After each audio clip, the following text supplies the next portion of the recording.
साथियों नमस्कार।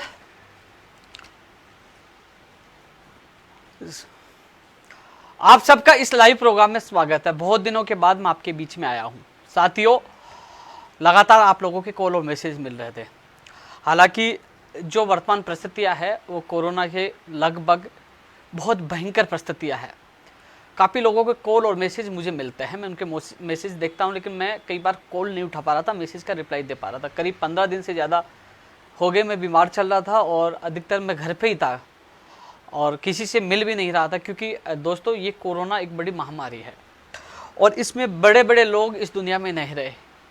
हम और आप जैसे लोग एक इतनी सुविधाएं नहीं हैं, इतनी चीज़ें नहीं हैं कि कई लोग तो ऐसे भी थे जिनके पास पावर भी था, चेक भी था, जैक भी था, लेकिन वो भी अपने आप को बचा नहीं पाए। साथियों, विभिन्न भर्तियों को लेकर लगातार मैसेज आए, मैं उनको लेकर चर्चा करूंगा। लेकिन सबसे पहले मैं जो इस दुनिया में नहीं रहे उन परिवार के वो सदस्य जो उनके माता पिता परिवार के लिए सब कुछ थे तो उनके लिए मेरी एक भावभीनी उनको श्रद्धांजलि। भगवान उनके अपने सिर चरणों में उनको स्थान दे, उनको परिवार को संभल दे। साथियों, कई लोग इस कोरोना को हल्के में ले रहे हैं। मैं खुद भी जूझा हूं। हालांकि मैंने चेकअप नहीं करा, मैं चेकअप करवाता 100% मेरे कोरोना निकलता। सारे जो सिम्टम्स हैं उनसे मैं खुद गुजरा हूं। और कुछ दिन पहले मैं मेरे साथी के साथ जो आधा घंटा बैठा, चाय पिया, उसके साथ था, उसकी थोड़ी तकलीफ हुई। अब उसको पता नहीं वो मेरे से गया कि उनसे मुझे आया। अब वो जांच करवाया तो वो कोरोना पॉजिटिव निकला। मैं केवल तबीयत खराब होने की वजह से काफ़ी लोगों का मैं सहयोग नहीं कर पा रहा था, नहीं मैं लाइव आ पा रहा था। और सबको पता है कि मैं लाइव तभी आता हूं जब आवश्यक हो। अनावश्यक मैं लाइव नहीं आता। ना मुझे शौक है कि मेरे फॉलोवर फेसबुक पे, ट्विटर पे, यूट्यूब पे जुड़े, नहीं। मुझे शौक है कि मेरे बेरोजगार तक सही जानकारी पूछे, वो असमंजस की स्थिति से बाहर निकले। रीट पटवारी, चिकित्सा बाकी तमाम भर्तियों के लेकर मैं चर्चा करूंगा, सबके लिए मैं चर्चा करूंगा। लेकिन पहले जो कोरोना महामारी से जो लोग हल्के में ले रहे हैं, प्लीज थोड़े दिन के लिए भूलकर घर रुकिए, अपने आप को बचा लीजिए। सांगानेर कोचिंग में जिनकी जो स्टडी पॉइंट नाम की कोचिंग थी, भुवनेश जैन जो फिजिक्स के टीचर थे, कोरोना की चपेट में आए, वो इस दुनिया में नहीं रहे। जब संघर्ष के पल जो 2011-12 में हमारी स्टार्ट हुए, बल्लूराम अभयपुरा सीकर का रहने वाला मेरा मित्र था। हालांकि 2018 रीट में उसका ज्वाइनिंग हुई, उसकी शादी हुई, थोड़े दिन पहले भाई की शादी थी और वह आर्थिक स्थिति से परेशान भी था। लेकिन आज वो कोरोना के चपेट में इस दुनिया में नहीं रहा। बाड़मेर का एक शिक्षक नहीं रहा। लगातार कई लोग इस दुनिया में नहीं रहे। रोहित सरदाना जी जो न्यूज एंकर थे, जिन्होंने जो हमारा माँ पढ़ाओ था, उस दौरान हमारी दस्तक में, आज तक में हमारी आवाज़ बुलंद की, हमारा साथ दिया, वो भी इस दुनिया में नहीं रहे। उनके पास पूरी सुविधाएं थी। साथियों, कोरोना बड़ा खतरनाक है। ये नहीं देखता कि कोई गरीब है, कोई पैसे वाला है। इससे सतर्क, सावधान और घर पर रहने से ही हम बच सकते हैं। इसलिए लगातार आपके कॉल और मैसेज मिल रहे हैं, मुझे पता है, मैं आपकी पीड़ा समझता हूं। बेरोजगारी सबसे बड़ी है। मैंने अखबार में पढ़ा कि राजस्थान दूसरे नंबर पे आ गया है। लेकिन वर्तमान में हम सबको मिलकर कोरोना को हराना है और अपना जीवन बचाना है। कई लोगों को इतने मैसेज, कॉल और मैसेज आए कि लगातार वो मुझे मैसेज कर रहे थे अपनी भर्तियों को लेकर, कई चीजों को लेकर। मैं लगातार मीडिया के माध्यम से लगातार सरकार की जो रणनीति थी, सरकार ने जो दिशा निर्देश दिए, वो भी मैं देख रहा था। लेकिन साथियों, इस समय मैं आपसे हाथ जोड़ के निवेदन करना चाहता हूं। सोशल मीडिया से मेरा खुद का भी इतना मन भर चुका है कि यार क्या जमाना आ गया है।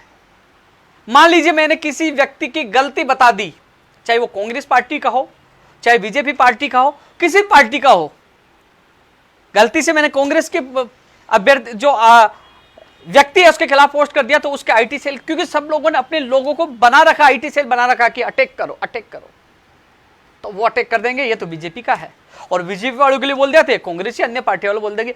यानी कि अपनी कोई व्यक्ति किसी गलती निकाल नहीं सकता, अभिव्यक्ति कर ही नहीं सकता। कैसा लोकतंत्र आ गया, कैसा उन लोगों को दबाने की कोशिश की जाती है। यार ये अभिव्यक्ति है, कोई भी रख सकता है। यदि कोई व्यक्ति किसी के बारे में बताएगा तो उस गलती का सुधार करना चाहिए कि हाँ ये व्यक्ति कुछ कह रहा है, लेकिन या नहीं, या तो बाप फैला के आ जाता है कि हाँ आपने कैसे कह दिया, आप तो कांग्रेसी हो, आप बीजेपी के हो। अरे भाई अभिव्यक्ति सबकी होती है यार। इस समय कोरोना में सबको भूलकर मैं सभी से निवेदन करना चाहूंगा, न तो हमारे प्रधानमंत्री नरेंद्र मोदी जी के खिलाफ बोले कि आप गलत कर रहे हो, ना ही हमारे माननीय मुख्यमंत्री अशोक गहलोत जी के खिलाफ बोले। ये पार्टीवाद, ये जो दलगत राजनीति को छोड़कर हम सबको मिलकर लड़ाई लड़नी चाहिए कि कैसे हमारी जान बचे। कई लोग अब ये सोच रहे हैं कि भर्तियों के बारे में कब बोलेंगे, भाषण दे रहे हैं। अरे भाई दर्द होता है। जब बल्लूराम अभेपुरा मेरा दोस्त था, आज भी याद है, 4 फरवरी 2015 को बीजेपी काटने के बाद जब लट खाए थे हम संघर्ष कर रहे थे 2013 भर्ती के लिए। वो मेरा साथी वहां मौजूद था। जब हम जेल चले गए तो वो बाहर बैठा रहा, जब जेल से बाहर आए जब तक वो व्यक्ति बाहर बैठा रहा, संघर्ष किया, वो अध्यापक बन गया, सरकारी कर्मचारी बन गया। लेकिन आज कोरोना की वो ग्रास बन चुका, वो इस दुनिया में नहीं रहा। शादी थोड़े दिन पहले हुई थी। सोचिए, ये दर्द मैं जानता हूं, मेरा करीबी था। कई लोग भाई जिस कोरोना में जिन लोगों ने अपने सदस्य खो दिए, परिवार का सदस्य खो दिया, अपना लाल खो दिया, वो दर्द जानते कि कितना बड़ा दर्द है। प्लीज अपने निजी स्वार्थ को कुछ दिन भूलकर, प्लीज दलगत राजनीति को छोड़कर हम सबको एक होकर इस कोरोना को हराना है। चाहे प्रधानमंत्री जी या चाहे मुख्यमंत्री जी जो भी निर्देश थे उनकी पालना करनी है। लॉकडाउन लगाया तो लॉकडाउन की पालना करो। 2 तरह के लोग होते हैं भैया, लॉकडाउन लगा दिया तो लोग मर जाएंगे। मेरी भी गलतफहमियां थी, मैंने भी एक ट्वीट किया था कि बताना चाहिए, लेकिन जब मुझे पता चला कि कोरोना कितना गंभीर है तब समझ में आया कि हां सरकार जो निर्णय लेती है वो प्रदेश हित में लेती है, उनकी पालना हम सबको करनी चाहिए। लॉकडाउन लगाने से नहीं, लॉकडाउन लग जाएगा तो लोग मर जाएंगे, ये हो जाएगा, रोजमर्रा लोग बेरोजगारी, कई चीजों नहीं लगाए उन्होंने। जन अनुशासन पखवाड़ा जो भी लगाया, लोगों को छूट मिली कि हाँ कि एकदम में बेरोजगारी नहीं बढ़े, कई लोग जो रोजमर्रा की जिंदगी जी रहे वो जिए, लेकिन लोगों ने उसका फायदा उठाया, लोगों ने लापरवाही बरती, कोरोना बढ़ता गया और गांवों तक वो कोरोना पहुंच गया। अब प्रशासन और सरकार को लॉकडाउन लगाना पड़ रहा है 10 तारीख से। अरे ये हमारी जिंदगी बची तो नौकरी मिलेगी, हर कुछ करेंगे, हर सपना साकार करेंगे। जिस व्यक्ति ने मेरे साथ लाठियां खाई, जेल गया, जो संघर्ष किया, नौकरी पाई, लेकिन अब इस दुनिया में नहीं रहे। कई अध्यापक अपनी जान दे चुके हैं। बड़े शर्म की बात है, मुझे आज इस बात का दुख होता है कि मैंने ट्वीट किया श्रद्धांजलि देने के लिए और बताने के लिए कोरोना से बच के रहे। लोग अपनी भर्ती के लिख रहे कि मेरी भर्ती, अरे यार नमन कर दीजिए जो उस दुनिया के छोड़ कर चला गया, आपको वहीं भर्ती दिख रही है। जहां मैं पोस्ट करता हूं कि मेरी तबियत खराब है, मैं घर पे हूं, उसके नीचे भी नहीं, मरे तो मरे, कोई दिक्कत नहीं, मैं तो मरने से डरता भी नहीं हूं। लेकिन कम से कम ऐसी स्थिति में आप लोगों को, चाहे मैंने कहीं देखा और भी कई लोगों को देखा, अरे भाई मैं कह रहा हूं जब तक सामान्य स्थिति नहीं होगी, आप समझ रहे हो कि आप जो ट्वीट करने से आपकी भर्ती हो जाएगी। प्लीज परिस्थितियां समझिए। मैं हाथ जोड़कर आपसे निवेदन कर रहा हूं, कोरोना को हराना है तो घर पे रहिए, सतर्क रहिए, थोड़े दिन शांत रहिए, लड़ेंगे, पहले भी लड़े थे।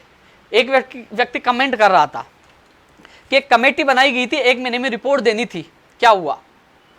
एक कमेंट कर रहा था भूपेन्द्र यादव, ये कह रहा था कि रेडियोग्राफर का लैब टेक्नीशियन ईसीजी का परिणाम इस महीने में आ जाएगा। हर चीज वो बोल रहे हैं। बीएसटीसी का परिणाम अगले वीक में आ जाएगा, लेकिन ये नहीं देख रहे कि भैया कोरोना की वजह से अधीनस्थ बोर्ड बंद पड़ा है, बीकानेर निदेशालय बंद पड़ा है, माध्यमिक शिक्षा बोर्ड बंद पड़ा है, आरपीएससी बंद पड़ा है। वो भी कर्मचारी हैं, उनके भी जीव है, उनके भी परिवार है, आज वो भी घर है, अपना जीवन बचाने में के लिए संघर्ष करे, वो भी घर है। इस वजह से ना बीएसटीसी का परिणाम जारी हो पाया, ना रेडियोग्राफर का, ना ईसीजी का, और ना और जो आरपीएससी जो सेकंड ग्रेड जो कई भर्तियों का नहीं हो पाया। हालांकि साथियों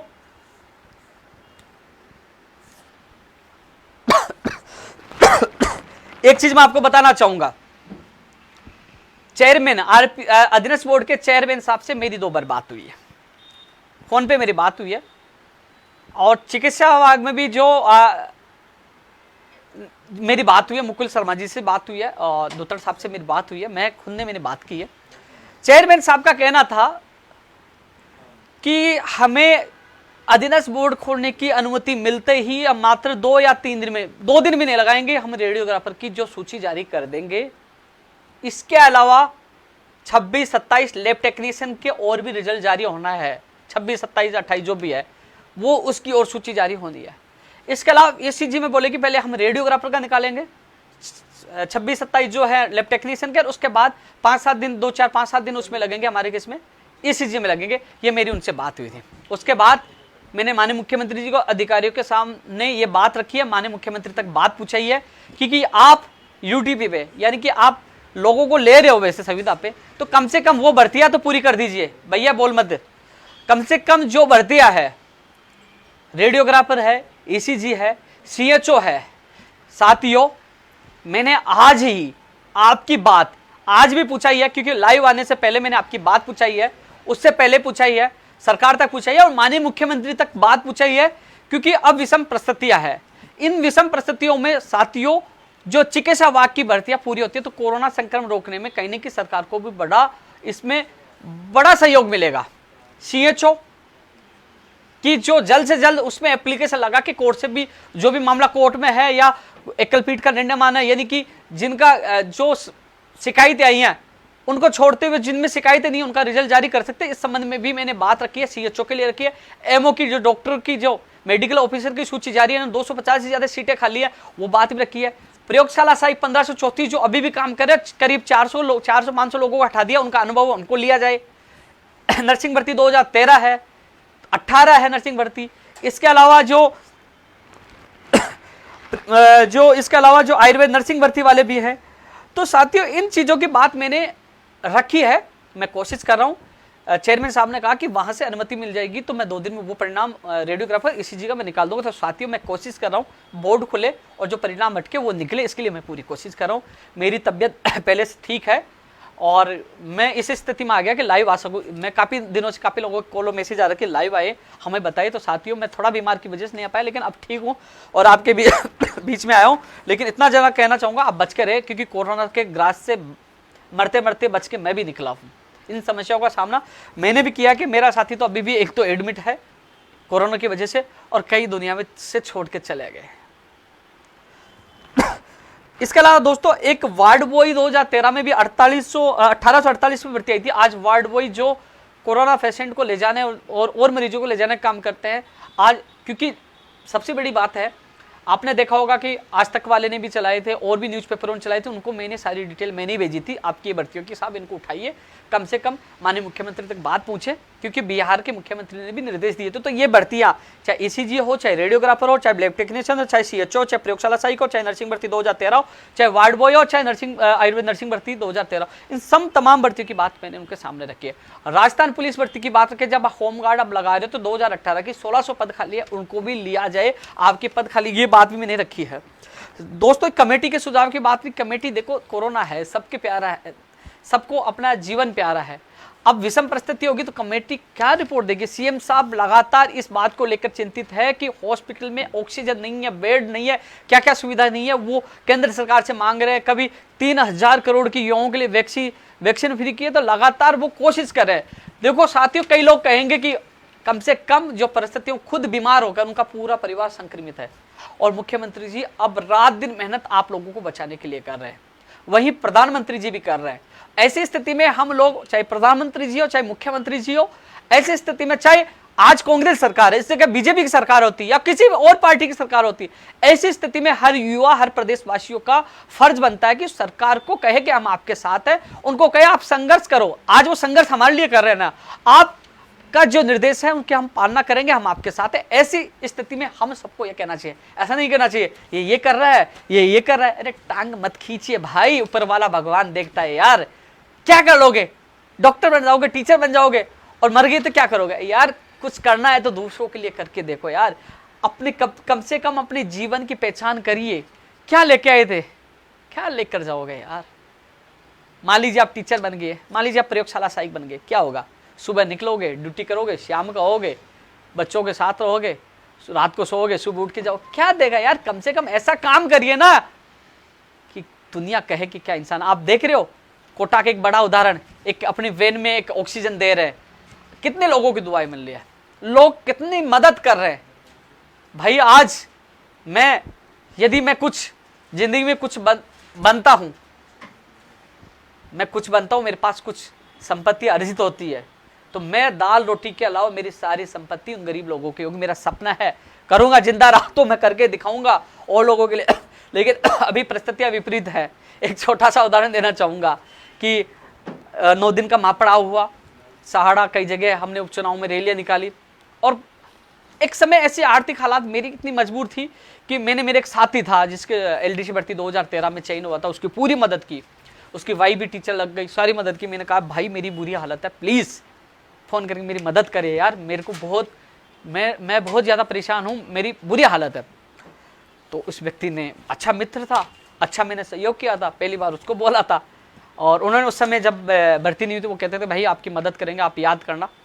तो जब संकट में होता था अपने आदमियों को याद किया जाता है। एक ही व्यक्ति को मैंने फ़ोन किया, उनको दोस्त, उसका मैसेज आया 10 मिनट बाद, 500 रुपये का सहयोग किया। मैंने कहा भाई 500-1000 रुपये मैं डलवा देता हूँ, क्योंकि उस समय मेरी परिस्थिति खराब थी, लेकिन फिर भी अन्य मेरे दोस्तों से सहयोग लेकर मैं उस सदमे से निकला, उस परिस्थिति से निकला। लेकिन ऐसे ऐसे लोगों से मैं देखा, लेकिन ये चीज़ें पैसे मायने नहीं रखती, बात रहती कि विकट परिस्थिति में कौन साथ देता है। इसलिए साथियों, हम सब मिलकर इस कोरोना को हराना है। जो गरीब है, दुखी है, परेशान है, उनकी मदद करने की भी कोशिश करें। और जो इन भर्तियों को लेकर स्पेशल मैंने मीडिया में भी उठाया है, इनको माननीय मुख्यमंत्री के अधिकारियों के माध्यम मुख्यमंत्री साहब तक बात पूछाई है, और आज मुख्यमंत्री जी को भी मैं लेटर लिखूंगा इन सब के लिए, क्योंकि कोरोना संक्रमण में इन भर्तियों को पूरा किया जाता है तो सरकार को बड़ी राहत मिलेगी। आप यूट्यूब पे लोगों को ले रहे हो तो कम से कम इन लोगों को लिया जाए। प्रयोगशाला साई को पूरा अनुभव हुआ है, ये सारे सब चीजों को अनुभव है, तो इन लोगों को लिया जाए। दोस्तों अब सवाल है, हाँ, एक राजपूत महासभा के अध्यक्ष गिरिराज सिंह लोटवाड़ा जी, मेरे कुछ महीने पहले मेरी मुलाकात शिक्षा मंत्री के बंगले के बाहर उनसे हुई। बहुत दबंग, बहुत अच्छे व्यक्ति थे, उन्होंने राजपूत समाज के लिए बहुत कुछ किया, वो अध्यक्ष भी रहे और कड़की भी दिखे थे, कि जोश भी था। और वास्तव में मेरे 1-2 प्रोग्राम में आए थे, मैं अच्छे व्यक्ति थे, कभी नहीं सोचा था कि कोरोना में वो भी चले जाएंगे, वो भी चले गए। ऐसे व्यक्तियों को मेरी श्रद्धांजलि। ये उदाहरण इसलिए दे रहा हूं कि कितना बड़ा हो जाओ, कुछ भी कर लो, मौत और ये कोरोना ना पैसे देखेगा ना गरीबी देखेगा। अपने एक लापरवाही अपने साथ अपना भविष्य खराब कर सकती है। इसलिए साथियों, अपने भविष्य के साथ अपना परिवार कितना दुखी होगा, इसलिए प्लीज घर पे रहे, सतर्क रहे, मास्क लगाए, बाहर न घूमे। कुछ दिन की बात है, 10 से 24 तारीख का लॉकडाउन की पालना करें। अब सवाल आ रहा है पटवारी को लेकर। साथियों, जब मैं मौजूद था तो पटवारी हो, रीट 2016 के एसएलपी का मामला हो, कई चीजों को लेकर मैंने, क्योंकि पटवारी का मामला जब चेयरमैन साहब से मिला था, उन्होंने कहा कि इसमें जो कमेटी बनी है वो ही निर्णय करेगी। तो मैंने जॉइंट सेक्रेटरी कार्यवाक्य से मेरी बात हुई फोन पे, मैं मिलना चाहता हूँ। बोले फोन पे नहीं, आप बता दीजिए। बोले कि मेरे साहब पटवारी की एक ही एग्जाम होनी चाहिए, और मैं विश्वास दिलाता हूं, क्योंकि जैसे सामान्य स्थिति होगी तो आपकी एक ही एग्जाम होनी चाहिए। मैं आपकी लड़ाई में लड़ूंगा और इस लड़ाई में जीत भी होगी। पटवारी की एक ही एग्जाम होनी चाहिए, क्योंकि 2015 में पटवारी की एक भर्ती आई जिसमें 2 एग्जाम करवाए गए, और 2018 तक वो भर्ती पूरी हो पाई थी। मामला सुप्रीम कोर्ट तक पूछा था। जहां 2 एग्जाम आरएस भर्ती में हुआ वो उलझा, अभी तक 2018 आरएस भर्ती उलझी हुई है। आईएन भर्ती में 2 एग्जाम, जहां तो 2-2 एग्जाम होती है वो भर्ती अटक जाती है। ऐसे में 2019 में ये पटवारी की भर्ती आई थी 4421 पदों पे, और अब 2021 चल रही है, अभी तक एग्जाम नहीं हो पाई। आप 2 एग्जाम कराओगे तो 23 तक ये भर्ती पूरी नहीं हो पाएगी। मैं आपकी बात मजबूती से रखूंगा और विश्वास दिलाता हूं कि आपकी पीड़ा समझता हूं मैं, और हम सब मिलकर लड़ेंगे, एक ही एग्जाम हो। लेकिन साथियों, अभी इसकी परीक्षा तिथि को लेकर, क्योंकि पटवारी हो चाहे रीट हो, जो तमाम नई भर्तियां हो, आप चाहते हो कि इसकी परीक्षा तिथि अभी जारी हो। साथियों, अब इस समय मुख्यमंत्री जी के सामने यही चीज है कि ऑक्सीजन कैसे मिले, हॉस्पिटल की सुविधाएं कैसे मिले, और कैसे लोगों को बचाया जाए, उनके सामने एक ही लक्ष्य है। साथियों, अपने दिल पर हाथ रख के सोचिए, अपने परिवार में कोई विपदा या कोई संकट आए तो उस समय हमें पड़ोसी या कोई रिश्तेदार कोई याद नहीं आएगा, उस समय याद आएगा कि मेरे परिवार को मैं कैसे बचाऊं, कैसे मैं बचाऊं, कैसे इस संकट से निकलूं। तो वो स्थिति मुख्यमंत्री जी की है। उस समय मैं भी, कई लोग मुझे फोन करते हैं कि साहब आप 700 पद स्कूल व्याख्याता के लिए, आप रीट 2018 के लिए, आप इस भर्ती के लिए ट्वीट कर दो। मैं कर सकता हूं, ट्वीट करने में मुझे टाइम नहीं लगता, लेकिन परिस्थितियां विपरीत है। हर कोई मजाक उड़ाएगा, यहां जान जा रही है। यहाँ लोग मर रहे हैं। आज पूरी सरकार, आज पूरा प्रदेश संकट में है और ऐसी स्थिति में मांग कर रहा हूं कि साहब इनको ज्वाइनिंग दे दीजिए, ये कर दीजिए। सामान्य स्थिति हो जाएगी तो मैं आपके लिए लड़ूंगा साथियों। ट्वीट तो मैं कर दूंगा, ट्वीट से क्या होगा, लेकिन साथियों कथनी और करने में फर्क नहीं होना चाहिए। लोग जो लंबे लंबे ट्वीट कर रहे हैं ना, और ये कभी धरातल में नहीं आते। और जब लड़ाई लड़नी होगी तो आपका भाई मैदान में आएगा, आपका भाई लड़ेगा। मैं किसी पार्टी विशेष से नहीं, जिससे लड़ना मैं लड़ता हूं। लड़ाई लड़ना हो तो लड़ता हूं, कभी पीछे नहीं हटता हूं। मैं वादा कर रहा हूं, विश्वास दिला रहा हूं, सामान्य स्थिति होती है, सरकार हमारी नहीं सुनती है तो लड़ाई लड़नी पड़ेगी तो लड़ेंगे, आंदोलन करना पड़े तो लड़ेंगे, लेकिन पीछे नहीं हटेंगे। लेकिन अब सामान्य स्थिति नहीं है, पटवारी एक एग्जाम हो, हम सब मिलकर लड़ेंगे और एक एग्जाम होगी, मैं विश्वास दिलाता हूं हम इस लड़ाई को जीतेंगे।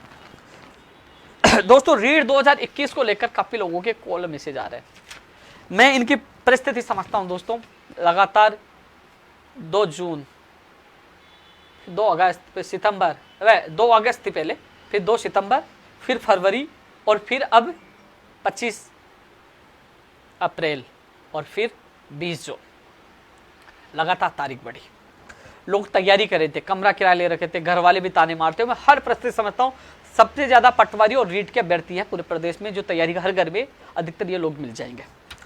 साथियों एक चीज और बताऊं, आप थोड़ा सा आप पीछे जाइए, सोचिए, यदि 25 अप्रैल को एग्जाम होती निश्चित तिथि पे, मान लो 25 को होती कि यहाँ 25 को होगी, ऐसी स्थिति में भी नहीं हो पाती। आपने देखा होगा कि 15 अप्रैल के बाद एक भी एग्जाम नहीं हुई।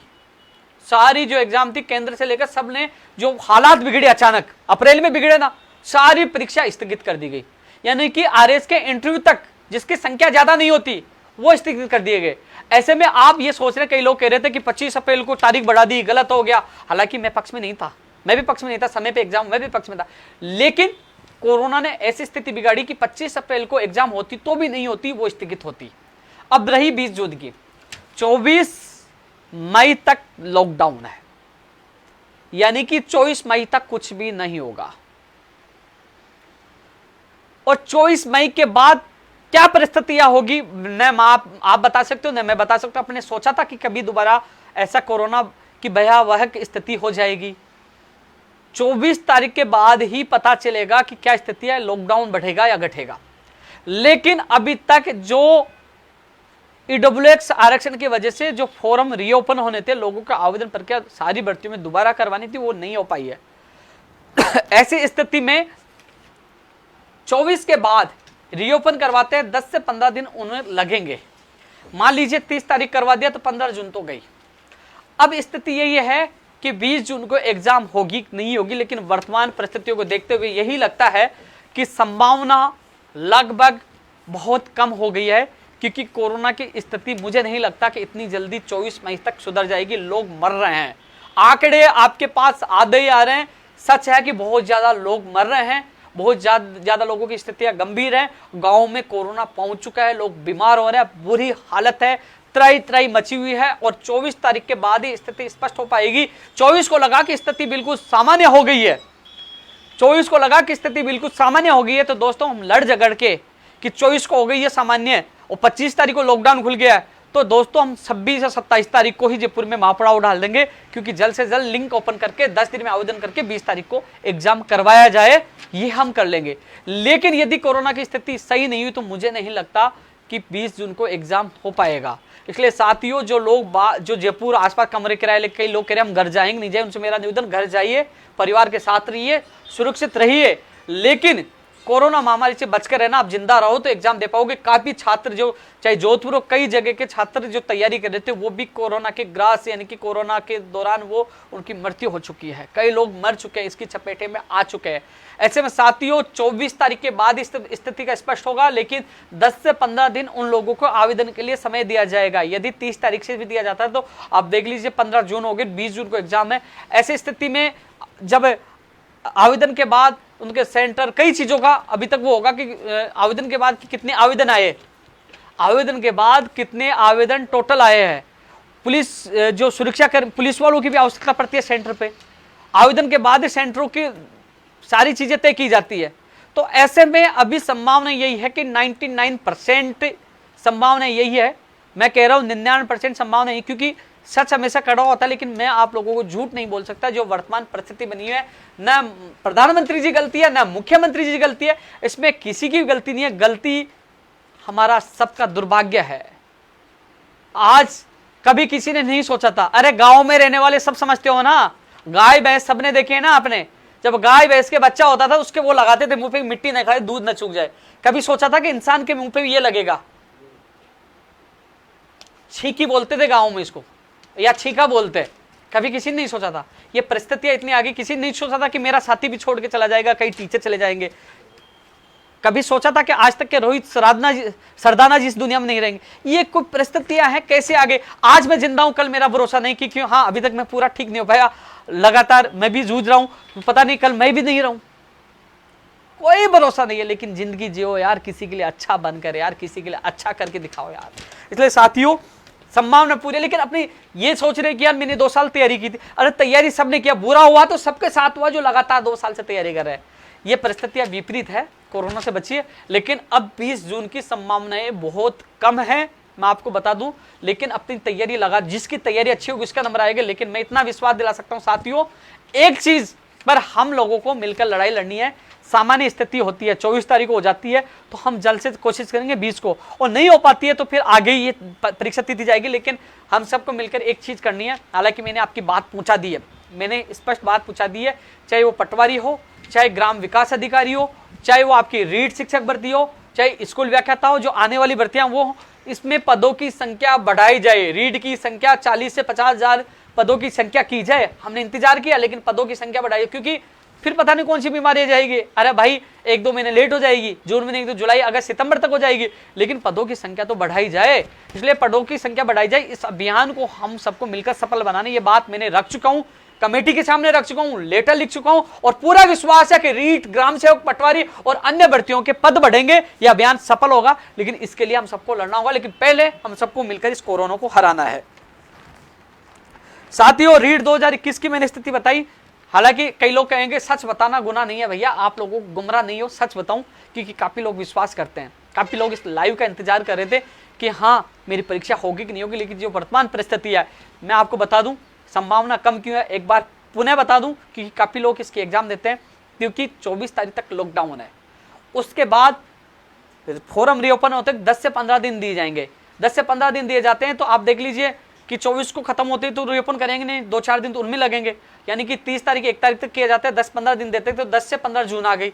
उसके बाद कितने फॉर्म आए, उसी फॉर्म के आवेदन आए, आवेदन के अनुसार ही सेंटर तय किए जाते हैं, और बस उसमें टाइम लगेगा। फिर आपको प्रवेश पत्र, कई चीजें, ऐसे में मुझे नहीं लगता 20 जून को एग्जाम हो पाएगी। ये चीजें कब होगी जो मैं बता रहा हूं कि 15 दिन में आवेदन ले लेंगे, 10 दिन, ये यदि 24 तारीख के बाद सामान्य स्थिति हो जाती है तो मुझे नहीं लगता। जिस प्रकार पूरे देश में त्राही मची है, कोरोना की वजह से मौत हो रही है, लगातार स्थिति बिगड़ती जा रही है, मुझे नहीं लगता 24 तारीख तक स्थिति संभल जाएंगी, क्योंकि ये जून मध्य तक ये मामला जा सकता है। ऐसे में जेईएन भर्ती 12 जून को है और 20 जून को रीट है। ऐसे में दोनों भर्तियों पे परीक्षाओं पर एक तरह से बादल छाए हुए खतरे के। मेरे हिसाब से संभावना बहुत कम है। सच बताना मेरा फर्ज है। जिससे कई लोग तैयारी कर रहे हैं वो तैयारी जारी रखे, क्योंकि आपकी तैयारी आपके काम है। लेकिन कई लोग कमरा लेके पड़े हुए हैं कि हम जाए कि नहीं जाए, कमरा किराया देख दीजिए, हमारे आर्थिक हालात खराब है, उनको बताना मेरा जरूरी था। दोस्तों, एक पंचायत राज एलडीसी भर्ती 2013, नर्सिंग भर्ती 2013, साथियों बजट का मामला आपका पहले बुझा हुआ था, और ऐसी स्थिति में कई लोग कहते हैं कि हमारा ट्यूट करो। मैं इसलिए नहीं करता, चिकित्सा विभाग की भर्तियों का इसलिए कर रहा हूँ ट्यूट कि चिकित्सा विभाग की भर्तियां पूरी होती है तो कोरोना संक्रमण रोकने में इनका महत्वपूर्ण योगदान होगा। तो कम से कम हम लोग बचेंगे, प्रदेश बचेगा। लेकिन जो और भी भर्तियां हैं, स्थिति सामान्य होगी तो अपन बात रखें तो अच्छा लगेगा। अब उनको कहें साहब आप हमारी ये भर्ती पूरी, वो सोचेंगे यार मैं प्रदेश को बचाने में लगा हुआ हूँ, मैं ऑक्सीजन की व्यवस्था करने में लगा हूँ, इनको अपनी भर्ती से मतलब है, परिस्थितियां समझते नहीं है। तो ये सही समय नहीं है कि आपकी बात रखें। लेकिन पंचायत राज एलडीसी भर्ती 2013 मैं आपकी बात मुख्यमंत्री साहब तक रखूंगा। जब भी मुलाकात होगी प्राथमिकता के साथ आपकी भर्ती पूरी कराने की कोशिश करूंगा, क्योंकि आपका जो लगातार मैंने मैसेज देखा है, लेकिन अलग अलग ग्रुपों में आप बैठे हो, लेकिन जब भी मुझे आपने जब भी याद किया, मैंने हमेशा मेरे मांग पत्र में आपकी मांग रखी है, बात पूछाई है, चर्चा हुई है। लेकिन कई बार पदों को लेकर कितने पदों पर कर दे, कई बार बजट को लेकर मामला उलझा, लेकिन आपकी भर्ती रद्द नहीं हुई है, भर्ती होगी और भर्ती करवा करेंगे। दोस्तों, वरिष्ठ अध्यापक भर्ती 2018 6 अप्रैल को 622 पदों पर जो गई थी, पिकअप लिस्ट, क्योंकि आरपीएससी बंद पड़ी है इस वजह से जारी नहीं हो पा रही। मुझे याद है जैसे खुलते ही मैं आपकी ये सूची जारी करने की पूरी कोशिश करूंगा। वहीं दोस्तों राजस्थान में एक नियम उल्टा है, मैंने अभी सुझाव भी दिया कि पहले आरएस, फिर फर्स्ट ग्रेड, फिर सेकंड ग्रेड, थर्ड ग्रेड, उल्टा करवाते हैं लोग, छोड़ छोड़ के थर्ड ग्रेड में लगा, फिर सेकंड ग्रेड में लगा, फिर फर्स्ट ग्रेड में लगा, तो वो सीटें खाली हो जाती है और वो देते नहीं। मध्य प्रदेश में क्या है, साल भर तक उन लोगों को दिया जाता है। ऐसा नियम राजस्थान में भी लागू हो, क्योंकि 2018 में लगे वो फर्स्ट ग्रेड में चले गए, काफी सीटें खाली पड़ी है, तो इन लोगों को मौका मिले। 700 पदों के लिए मुख्यमंत्री शिक्षा मंत्री जी ने सुजानगढ़ में उनको आश्वासन दिया था, तो मैं यही कहूंगा शिक्षा मंत्री जी अपना वादा पूरा करें। मैंने ट्वीट भी किया था कि जो 700 पद बढ़ाने का आपने वहां वादा किया था, कई लोग इनकी मध्यस्थता कर रहे थे वहां, तो वो जो अभ्यर्थी उनसे निवेदन है उनको कहे मध्यस्थता करने वालों को, मैं तो आपके साथ हमेशा हूं। मतलब इस सोशल मीडिया के माध्यम से माननीय शिक्षा मंत्री जी को याद दिलाऊंगा कि जो आपने वादा किया था इस बड़ी सभा में, उस वादा को आप पूरा करें और इन स्कूल व्याख्याता भर्ती 2018 के 700 परिवारों को खुश आते हैं, अपना वादा पूरा करें। दोस्तों बीएसटीसी फर्स्ट ईयर और सेकेंड ईयर का परिणाम आने वाला था, लेकिन कोरोना की वजह से निदेशालय बिल्कुल बंद पड़ा है। निदेशक महोदय अभी तक नेगेटिव है अभी तक उनकी पूरी रिपोर्ट नहीं आई है, नेगेटिव है, और वो पॉजिटिव है अभी तक वो, और उनकी नेगेटिव रिपोर्ट आएगी तब वो कुछ काम के आए, तब उनसे मेरी बात होगी। लेकिन जहां तक मैंने बात की है, पता किया अभी वो पॉजिटिव है। तो बीकानेर निदेशालय में छुट्टी है, तो एक बार मुझे पता है कि आप लोग चिंतित हो, आपका परिणाम नहीं आ रहा, 2 साल का कोर्स 3 साल पे जा रहा है और आपको रीट की तैयारी भी करनी है। लेकिन एक दिन मेरी जब निदेशक मोदी जी से बात हुई तो उन्होंने कहा कि रीट में तो ये लोग बैठ जाएंगे यार, अभी तो समय है। मैंने कहा ये लोग चिंतित है, उन्होंने कहा कि 5-7 दिन में परिणाम आ जाएगा, उसके बाद वो कोरोना पॉजिटिव हो गए और निदेशालय बंद हो गया कोरोना की वजह से। निदेशालय नहीं, आरपीएससी बंद है, माध्यमिक शिक्षा बोर्ड बंद है और अधीनस्थ बोर्ड बंद है, अन्य और संस्थाएं बंद है। तो साथियों मैं कोशिश करूंगा कि आपका परिणाम जल्द से जल्द आपका भी आए। पशुधन सहायक भर्ती की लगातार हम मांग भी कर रहे थे, चाहे पीटीआई हो, चाहे नई स्कूल व्याख्याता हो, चाहे कंप्यूटर शिक्षक भर्ती हो, चाहे वो टेक्निकल हेल्पर हो, नई भर्तियां। देखो आपको पता है कि ये इन भर्तियों की विज्ञप्तियां, चाहे आयुर्वेद नर्सिंग भर्ती 550 हो, तमाम जो नई भर्तियों की विज्ञप्ति सामान्य स्थिति होने के बाद ही जारी होगी, वर्तमान स्थिति में नहीं होगी। साथियों अन्य राज्यों की स्थिति आप देख लीजिए, क्या स्थिति है, वहां भर्ती की चर्चा तक नहीं है, सारी भर्तियों पर रोक लगा दी है। मध्य प्रदेश में तो 30,000 पदों पर जो स्कूल व्याख्याता भर्ती करीब 2-3 साल पहले आई थी, आज भी पूरी नहीं हो पाई, आज भी लोग इंतजार कर रहे हैं। यहाँ स्कूल व्याख्याता भी पूरी है, वरिष्ठ अध्यापक भी पूरी हुई है, कई भर्तियां यहाँ पूरी हुई है। एसआई भर्ती 2016 भी कोर्ट में। तो साथियों 2012 का सुप्रीम कोर्ट में मोटर वाहन वाला भी देख, जैसे सचिवालय खुलता है तो मोटर वाहन की अधिसूचना कार्यवाहक से जल्द जारी हो, वो बात भी हम रखेंगे। तो साथियों आपके बीच में मैं लगातार आता रहता हूं, लेकिन कोरोना की वजह से मैं बीच में नहीं आ पाया था, थोड़ी मेरी तबीयत खराब थी और अब मेरी तबीयत सही होने के बाद मैं आपके बीच में आया हूं। लेकिन इतना मैं जरूर कहूँगा कि साथियों जो लोग, क्योंकि मैं लाइव आता हूँ तो भाई संघर्ष भी करते हैं, धरातल पर काम करने की हिम्मत भी रखते हैं। जेल जाना हो, लाठियां खानी हो और अनशन करना हम करते हैं। और अब विषम परिस्थितियां, ऐसे में कई लोग कहेंगे कि ये तो सरकार ने, मैं केंद्र सरकार का पक्ष ले रहा हूं, मैं माननीय मुख्यमंत्री के साथ साथ प्रधानमंत्री का पक्ष ले रहा हूं, क्योंकि हम सबको ये भूलकर एक दूसरे की गलतियां निकालने के बजाय हौसला देना चाहिए कि आप अच्छा काम कर रहे हो, हम आपके साथ हैं। अरे हम बचे, हमारी जान बची तो नौकरी मिलेगी, लड़ाई भी करेंगे, संघर्ष करेंगे और जीतेंगे भी, लेकिन हम मर जाएंगे तो क्या मिलेगा। मैंने उदाहरण दिए ना, मेरे दोस्त भी नहीं रहे, अरे आज मैं हूं या कल मैं भी नहीं रहूं, ये कोरोना है, किसको ले जाए यार, कोई भरोसा नहीं है। हाँ मैं कुछ लोगों को कमेंट देखता हूं, एक बार फिर उनसे मैं चर्चा करने की कोशिश करूंगा, देख लेता हूं एक बार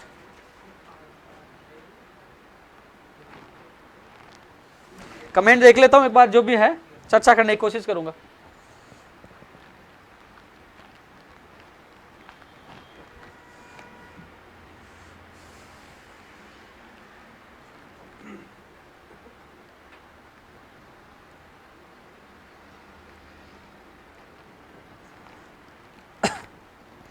पुलिस भर्ती 2000 स्टेट लेवल पे होनी चाहिए भैया, 1600 भाई पूरी कोशिश कर रहे हैं।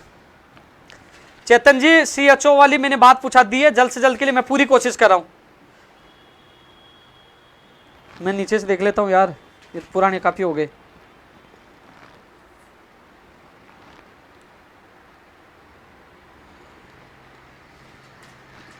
अब मेरा स्वास्थ्य सही है, आप लोगों की दुआओं से मैं बिल्कुल सही हूं। थोड़ी सी खांसी रह गई, जांच करवाया नहीं अभी तक, तो मैंने सोचा जांच के चक्कर में उलझा के कहीं राम राम सत न कर दे।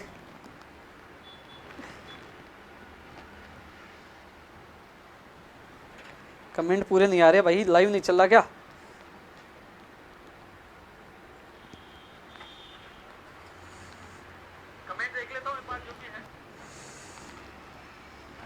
1534 सुरेश जी, इसमें थोड़ा सा समय लग रहा है प्रयोगशाला साइक में।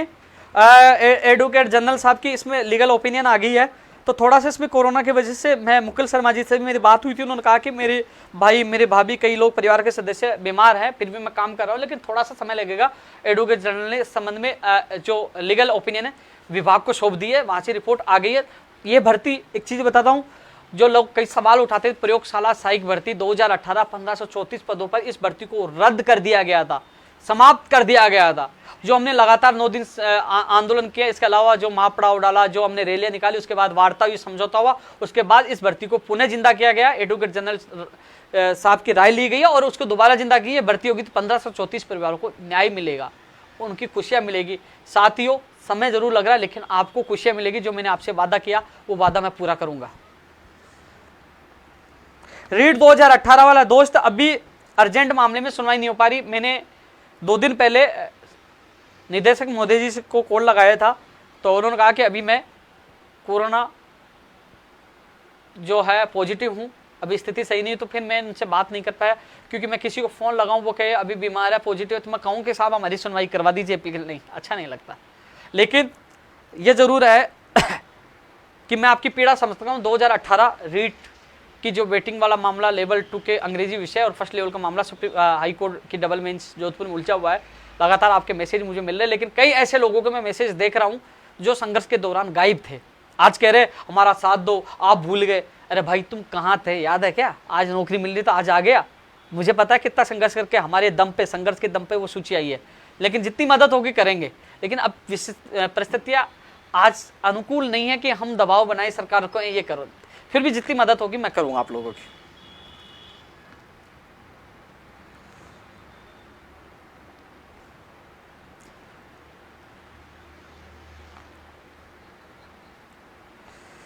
दो 2021 के बारे में मैं बोल चुका हूं।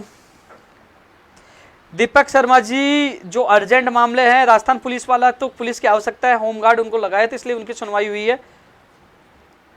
प्रेम भार्गव जी, सीएचओ के लिए मैंने माननीय मुख्यमंत्री तक आपकी बात पहुंचा दी है कि जल्द से जल्द इसकी सूची जारी हो। मैं पूरी कोशिश कर रहा हूं आप लोगों के लिए।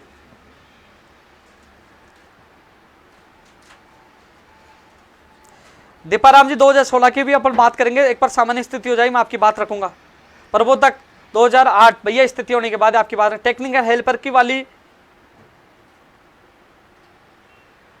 टेक्निकल हेल्पर एक बार स्थिति होने दे आपकी। टेक्निकल हेल्पर जो नई भर्तियां हैं, चाहे कंप्यूटर शिक्षक भर्ती हो, नई स्कूल व्याख्याता हो, तमाम भर्तियों के लिए कम करेंगे। पंचायत सहायक को क्या चल रहा है यार, इसके बारे में तो राम जी जो आपका नेतृत्व कर रहा है उनको पूछिए एक बार। सेकंड ग्रेड की पिकअप लिस्ट, हाँ भाई मुकुट बिहारी जी पता है, लेकिन एक बार आरपीएससी खुलने दीजिए कि जल्द से जल्द जारी हो। मैं आपका पूरा साथ दूंगा, क्योंकि निदेशालय में जब मामला उलझा हो तभी आपका पूरा साथ दिया था। सुनील, धन्यवाद भाई। वैष्णव जी, बिल्कुल। विक्की शर्मा जी, सीएचओ के लिए आपकी बात पूछा दी है, जल्द से जल्द ये भर्ती पूरी हो। मैं भी चाहता हूँ ईसीजी का परिणाम निकले हुए, रेडियोग्राफर, प्रयोगशाला सहायक, ये जो चिकित्सा विभाग की भर्तियां जल्द से जल्द पूरी हो। मैं मीडिया के माध्यम से भी एक बार इनको पुनः उठाने की कोशिश करूंगा, पहले भी उठाइए कि, और माननीय मुख्यमंत्री साहब तक बात पूछाइए, और एक बार पुनः पूछाकर जल्द से जल्द करवाने की पूरी कोशिश करूंगा। पंचायत सहायक है, उनका मानदेय 6000 है, वास्तव में मानदेय इनको बढ़ाना चाहिए। अमित भाई, हारना नहीं है, मानसिक स्थिति खराब होगी लेकिन लड़का जीतना है। कोरोना में सबकी स्थितियां खराब है, थोड़ा सा संयम रखें।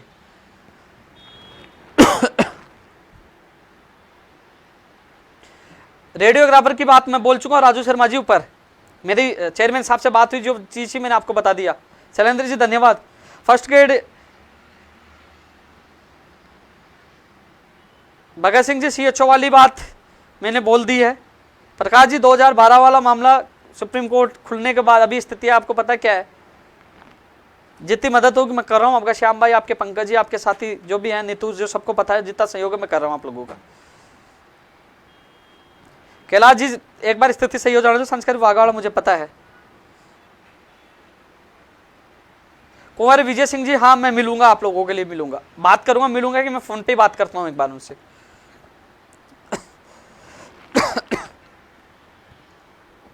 अभिषेक जी, एलटीआरटी वैकेंसी, बिल्कुल मुझे पता है, मैंने बात की है, कोशिश कर रहा हूं आप लोगों के लिए।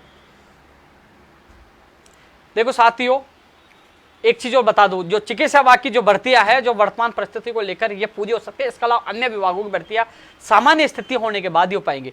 लेकिन चिकित्सा विभाग की इसलिए आवश्यकता है कि कोरोना की जो संक्रमण बढ़ रहा है उसको रोकने के लिए सरकार पूरा करे, लेकिन इसमें अधिकारी भी कुछ नहीं कर पाएंगे। ये नीतिगत फैसला सरकार को करना है। और माननीय मुख्यमंत्री तक मैंने बात पूछाई है और दोबारा पूछाऊंगा, मैं कोशिश करूंगा, मैं पीछा पड़ा रहूंगा, कोशिश करूंगा माननीय मुख्यमंत्री तक बात पूछाकर दोबारा कि आपकी ये जल्द से जल्द चिकित्सा विभाग की भर्तियां पूरी हो, क्योंकि ये भर्तियां पूरी होती है इस समय कोरोना काल में, तो कहीं ना कहीं सरकार को बड़ा सहयोग मिलेगा और संक्रमण पर काबू करने में एक बड़ा योगदान ये लोग दे पाएंगे। क्योंकि यूटीपी पे जो लोग आ रहे हैं वो कुछ समय के लिए आ रहे हैं, लेकिन ये स्थायी आएंगे। जब इनको आप नौकरी दोगे तो ये खुशी खुशी से दुगनी ताकत के साथ ये सेवा करेंगे। ये बात मैंने पूछा ही है और मैं पूरी कोशिश करूंगा।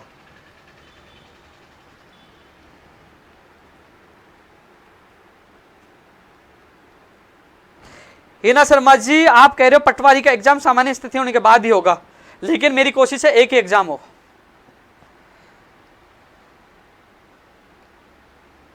विनोद कुमार जी, पहले सब ठीक हूं मैं। धन्यवाद भाई योगेश जी, युगनेश जी, राजू भाई धन्यवाद। जगदीश जी, पटवारी में थोड़ा समय लग रहा है, ये 2 एग्जाम का पेच अटका रहे हैं। मैं 2 एग्जाम के खिलाफ हूं, एक ही एग्जाम हो इसके लिए मैं कोशिश कर रहा हूं। विकास भाई, एक एग्जाम करवाएंगे, 2 एग्जाम में तो 2-3 साल तक भर्ती नहीं होगी। सुनील वैष्णव जी, 2013 के साथ 2021 550 पदों पर भर्ती पूरी होनी चाहिए, मैं बात रखूं। विनोद कुमार जी, एनएम जीएनएम भर्ती की स्वास्थ्य विभाग की तमाम भर्तियों के लिए हम बात रख रहे हैं। विनोद कुमार जी, आपके साथी विजयपाल, अशोक और जो विनोद पिलानी उनको पूछिए, सारी चीजें वही आप डील कर रहे हैं, सीधा मंत्री से वही बात कर रहे हैं एनएम जीएनएम नर्सिंग भर्ती को लेकर।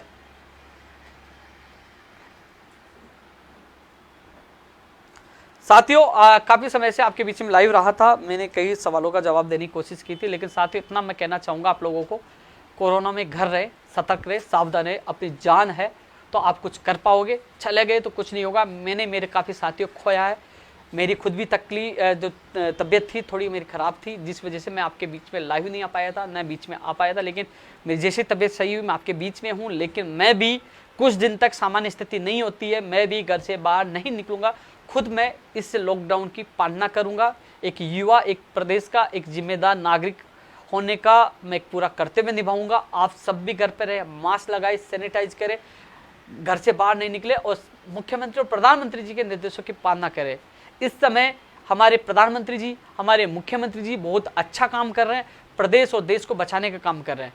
मुख्यमंत्री जी को मैं सैल्यूट करता हूं कि कोरोना में उनकी तबीयत खराब है, वो कोरोना से संक्रमित है, पूरा परिवार, उनका भाई, उनकी मिसेज सब संक्रमित है, उसके बावजूद भी लगातार वो मीटिंग कर रहे हैं, लगातार प्रदेश के लोगों को बचाने की कोशिश कर रहे हैं। कोशिश हम सबको बचाने की कोशिश करें, तो ऐसे व्यक्ति के साथ मैं पूरा आपके साथ हूँ। मेरे युवाओं का आपका पूरा समर्थन है। बस आप जो निर्देश देंगे उनकी पालना करेंगे। मेरे प्रदेश के हर नागरिक सुरक्षित रहे, बचकर रहे, उनका जीवन बचे। जीवन बचा तो नौकरी भी होगी, रोजगार भी होगा। लेकिन इतना जरूर है कि हम आपके साथ, जैसे ही कोरोना की स्थिति सामान्य होती है तो उसके बाद भर्ती परीक्षाओं का कैलेंडर तुरंत जारी करें, जिसे बेरोजगार तैयारी कर सके। नई भर्तियों की विज्ञप्तियां जारी करें, दोबारा से उस रोजगार जो राजस्थान पिछड़ता हुआ नजर आ रहा है, जो 2nd नंबर पर देश में राजस्थान आ चुका है। हालांकि आपने पिछले कोरोना काल में भी कई भर्तियों को पूरा किया, विश्वास है इस बार भी आप बेरोजगार को रोजगार देकर उनके सपनों को साकार करेंगे। विश्वास है कि जो चिकित्सा बाकी जो तमाम भर्तियों का जिक्र हमने किया है, जो बात आप तक पूछाई है, उन भर्तियों को पूरा करके कोरोना संक्रमण को रोकने की कोशिश करेंगे। विश्वास है कि आप जल्द से जल्द बेरोजगार को राहत देंगे और हम आपके साथ हैं। आप आगे बढ़े, आप जो भी निर्देश देंगे उनकी हम पालना करेंगे। हमारा मुख्यमंत्री अच्छा है, अच्छा काम कर रहे हैं, हम आपके साथ हैं। साथियों, मिलेंगे, लड़ेंगे, लेकिन पहले कोरोना को हराना है, अपना जीवन बचाना है। सामान्य स्थिति होती है यदि सरकार इस समय, क्योंकि दोस्तों विपरीत परिस्थितियों में हम सबको मिलकर साथ रहना चाहिए, चाहे कोई सी पार्टी हो। सबको हाथ जोड़कर मैं यही निवेदन करना चाहूँगा, प्लीज़ किसी की जान के साथ राजनीति नहीं करें, मिले, साथ लड़े और प्रदेश की जनता की जान बचाए। साथियों, सामान्य स्थिति होती है और हमारी मांगे नहीं मानी जाती है तो सरकार कोई सी भी हो, लड़ाई हम लड़ना जानते हैं, संघर्ष हम करना जानते हैं, लड़ेंगे और जीतेंगे। तब तक के लिए अलविदा, फिर मिलेंगे एक नए लाइव के साथ। लेकिन जितनी मुझसे मदद होगी मैं मदद करूंगा। बाहर नहीं निकल पाया लेकिन फोन के माध्यम से जितनी मदद होगी मैं करने की कोशिश करूंगा। जय हिंद, जय भारत।